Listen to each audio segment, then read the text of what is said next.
if we are wanting to have more clarity, better mental health, even just feeling less blue, maybe when we wake up, or those random days where you just feel like you're feeling blue and you want to do something healthy that's going to put you in the driver's seat.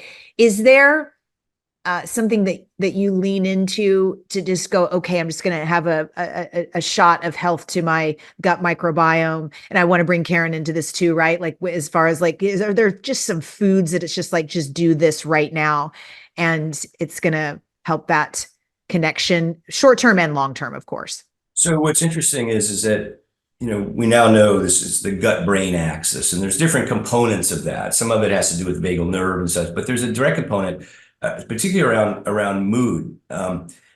Many people, when they get depressed or feel anxious, they go see their doctor, and the doctor gives them a prescription for some Prozac or some Celexa or Lexapro. And that's a class of medicines called selective serotonin reuptake inhibitors. So Right. that raises serotonin levels in our brain, and serotonin makes us happy. What turns out, what we've discovered is that the precursors to those serotonin molecules that aren't made by our brain, they're actually made by our gut microbiome. And so one of the positive side effects for many people when they adapt a whole food plant-based diet and reset their gut microbiome, their mood improves. They're less anxious. They're sleeping better because now they've got the right bacteria, if you will, right? The other thing, there's an association, there's some evidence that depression in particular has kind of a low-grade inflammatory component. And so once again, when we're eating a whole food plant-based diet, and we boost our ability to fight inflammation, and we do that two ways. So one are dietary antioxidants, so eating the rainbow.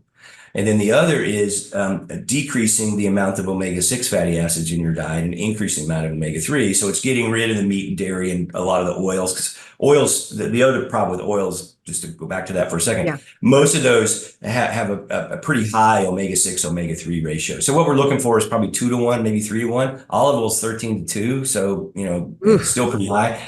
And so when we bring that back into balance by eating, chia seeds and flax seeds and pumpkin seeds and walnuts and getting rid of all the bad omega oils and all that, plus feed a healthy gut microbiome, in general, everything, our mood improves. The acutely, I think you already kind of mentioned the answer there, and that's exercise. Exercise has been shown to be way more effective than drugs in both anxiety and depression. So for me, because I tend to eat a pretty healthy diet 99% of the time. I think when I'm feeling that low, I'm going out for a long walk or a run or hitting the pool or hitting the gym, that always helps perk me back up. That's the cheat sheet right there. Right. Yeah.